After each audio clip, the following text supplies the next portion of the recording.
ओम नमो भगवते वासुदेवाय। मित्रों, आपके और आपके परिवार पर भगवान नारायण की कृपा सदैव बनी रहे।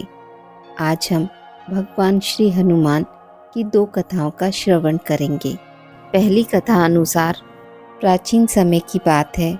ऋषिनगर में केशवदत्त ब्राह्मण अपनी पत्नी अंजलि के साथ रहता था। केशवदत्त के घर में धन संपत्ति की कोई कमी नहीं थी।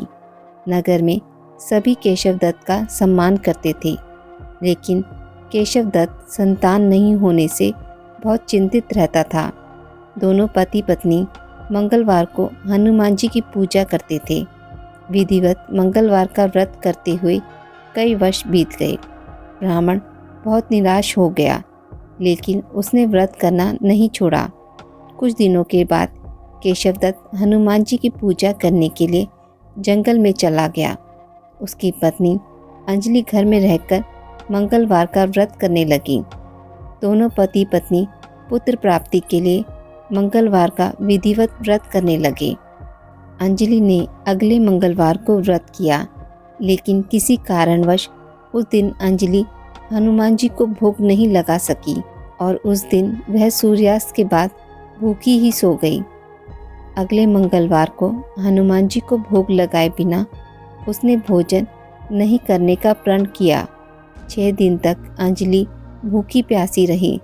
7वें दिन मंगलवार को अंजलि ने हनुमान जी की पूजा की, लेकिन तभी भूख प्यास के कारण अंजलि बेहोश हो गई। हनुमान जी ने उसे स्वप्न में दर्शन देते हुए कहा, उठो पुत्री, मैं तुम्हारी पूजा पाठ से बहुत प्रसन्न हूँ। तुम्हें सुंदर और सुयोग्य पुत्र होने का वर देता हूँ। यह कहकर हनुमान जी अंतर्ध्यान हो गए।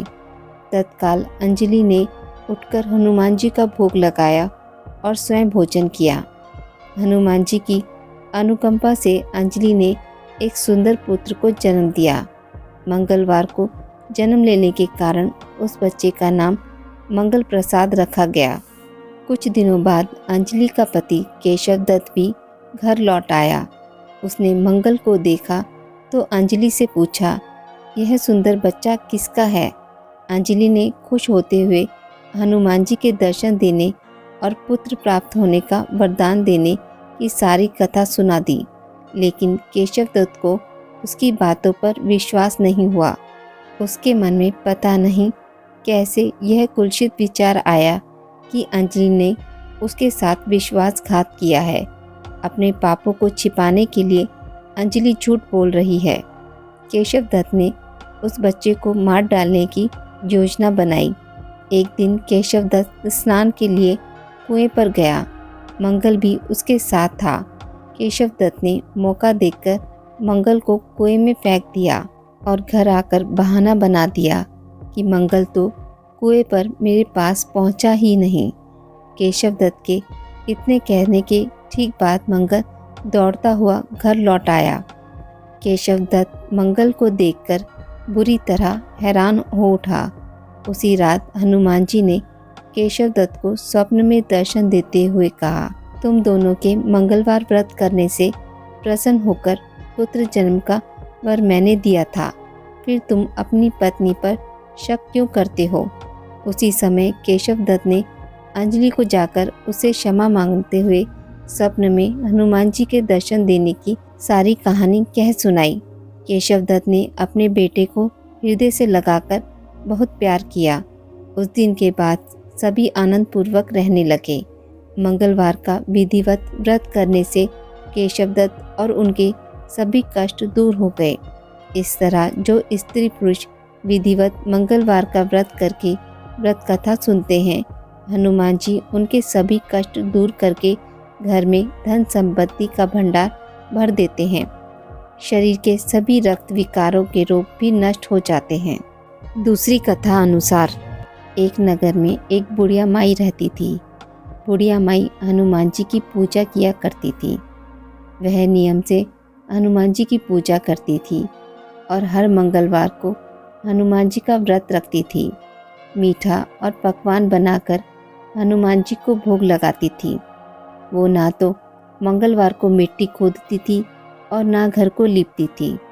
बुढ़िया माई के बेटे का जन्म मंगलवार के दिन हुआ था, इसलिए उसका नाम मंगलिया था।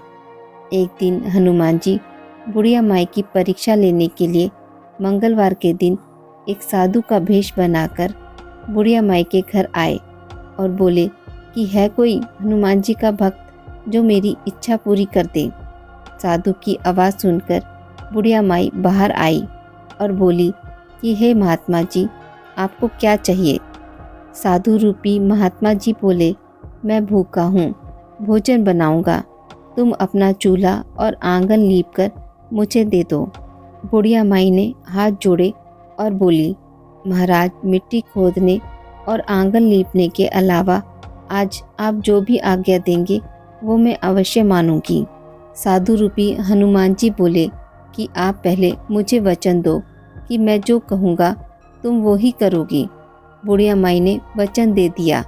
साधु बोला, तुम अब अपने बेटे को बुलाओ। इसके बाद बुढ़िया ने अपने बेटे को बुला दिया। साधु रूपी हनुमान जी बोले, अब इसे धरती पर औंधा लिटा दो, मैं इस पर ही भोजन बनाऊंगा। ऐसा सुनकर बुढ़िया माई के पैरों तले जमीन खिसक गई, परंतु वो तो साधु को वचन दे चुकी थी, इसलिए उन्होंने मंगलिया को साधु के हवाले कर दिया। परंतु हनुमान जी की परीक्षा अभी पूरी नहीं हुई थी। उन्होंने बुढ़िया माई को कहा कि अब इसकी पीठ पर मुझे आग जलाकर दो, जिस पर मैं भोजन बनाऊंगा। बुढ़िया माई अत्यंत दुखी हो गई और आग जलाकर वह रोती हुई अंदर चली गई। भोजन तब तैयार हो गया। तब साधु रूपी हनुमान जी बुढ़िया माई से बोले कि भोजन बन गया है, अब तुम अपने बेटे को बुला लो ताकि वो भी भोजन कर सके। बुढ़िया माई बोली, हे महाराज, आप मेरे दुखी मन को और मत दुखाइए। मैंने अपने हाथों से स्वयं अपने बेटे को अग्नि के हवाले किया है, लेकिन साधु महाराज ना माने तो बुढ़िया ने अपने बेटे को पुकारा। बुढ़िया माई की आवाज़ लगाते ही मंगलिया हंसता हुआ घर के अंदर आया और बोला, हाँ माँ। अपने बेटे को देखकर बुढ़िया माई की खुशी का कोई ठिकाना ना रहा, परंतु वो हैरान थी कि ऐसा चमत्कार कैसे हो गया। वो अपने पुत्र समेत साधु महाराज के पैरों में पड़ गई।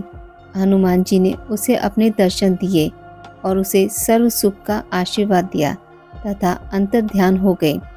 हे हनुमान जी महाराज, जैसे अन्न धन के भंडार और सर्व सुख बुढ़िया माई को दिया, वैसे ही इस कहानी को कहने वाले और सुनने वाले और हुंकारा भरने वाले सभी लोगों पर अपनी कृपा करना।